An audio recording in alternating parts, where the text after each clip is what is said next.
दिसंबर को हमने एक महापंचायत जिन में बुलाई थी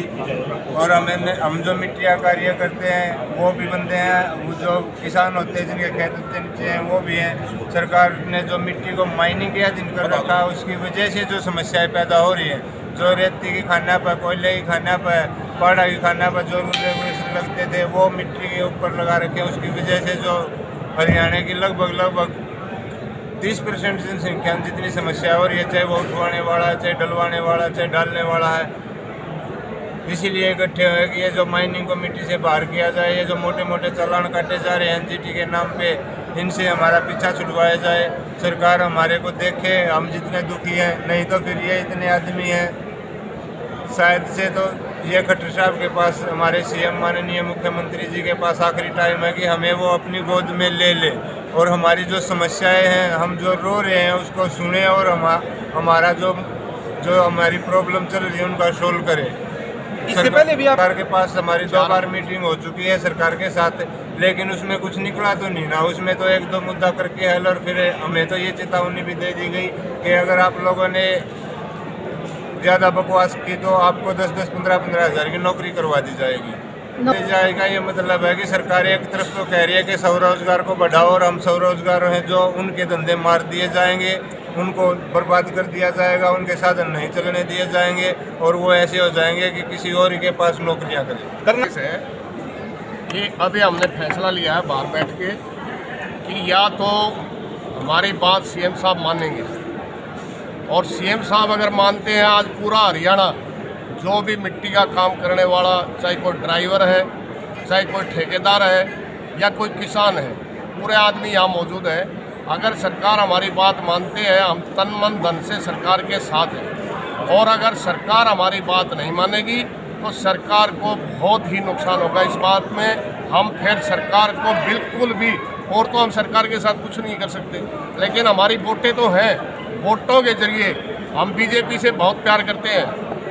और बीजेपी सरकार ने अगर हमारी बात नहीं मानेगी और अगर हमारा रोजगार ही छिन जाएगा तो हम बिल्कुल भी बीजेपी को वोट नहीं देंगे। ये हमारा आखिरी, जब हमारा रोजगार छीन लेगा तो मैडम आप क्या करोगी?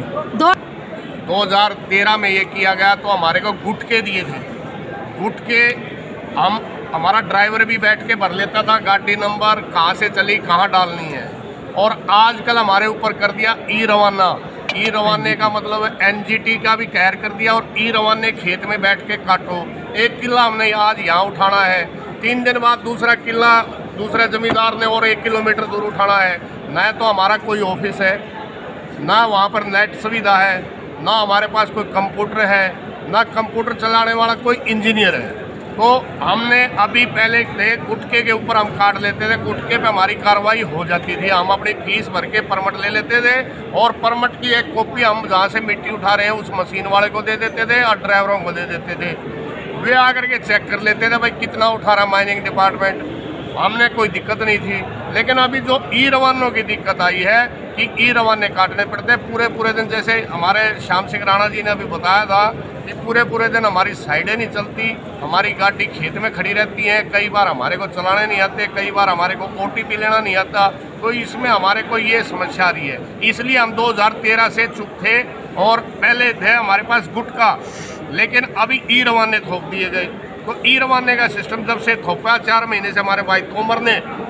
अनाज को त्याग करके ये अनशन के ऊपर बैठा हुआ है, ये बिल्कुल रोटियां नहीं खा रहा। और सरकार इसको क्या, हमने कितनी बार सरकार को बता दिया कि भाई हमारी बात को सुन लो, हम मजबूर हो रहे हैं, हमारे बच्चे बिल्कुल खेतों के अंदर, क्या डलों के अंदर मिल रहे हैं। आपने एक बार में नहीं, हरियाणा के पूरे जिले के अंदर हमने डीसी को ज्ञापन दिया था, और डीसी के अंदर ये जो आज हमने आपको बातें बताई हैं, यही हमारी बातें थी। डीसी साहब को हमने ज्ञापन सौंपा, लेकिन डीसी साहब के बाद जब डीसी साहब ने भी हमारी सीएम तक बात नहीं पहुंचाई,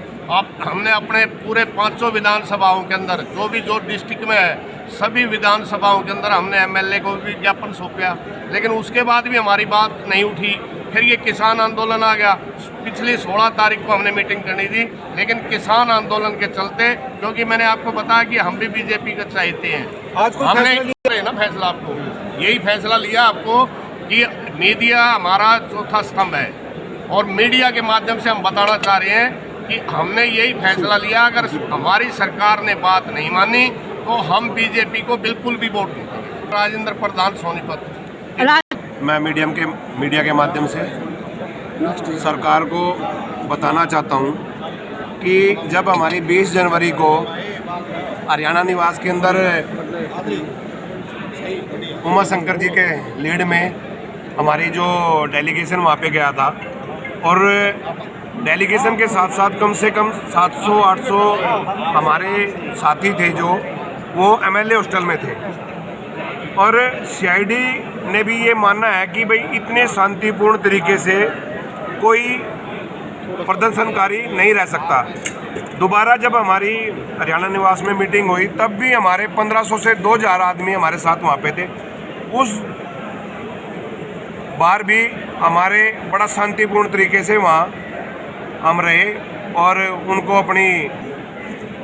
ये चाहती है कि हम उग्र प्रदर्शन करें, पर हम शांति प्रिय आदमी हैं जो रोजी रोटी कमाने के लिए मिट्टी ढो के काम करते हैं। वो क्या उग्र प्रदर्शन करेंगे? वो तो यही कर सकते हैं कि हम सरकार का बहिष्कार करेंगे, आने वाले इलेक्शनों में हम सरकार को कोई वोट नहीं करेंगे, और जो हमारी मांगे मानेगा हम उनके साथ लगेंगे। जब हमने सभी को विधानसभा 70 से पहले सभी विधायकों को हमने ज्ञापन सौंपे थे कि हमारी बात रखें, वहाँ पे हमारी बात सिर्फ दादा गौतम जी ने रखी, बाकी किसी ने भी हमारी कोई बात वहाँ पे नहीं रखी, और हमें सब ने आश्वासन दिया था कि हम आपकी बात रखेंगे। रही कंवरपाल गुर्जर जी की, कंवरपाल गुर्जर जी कहते हैं कि जो अवैध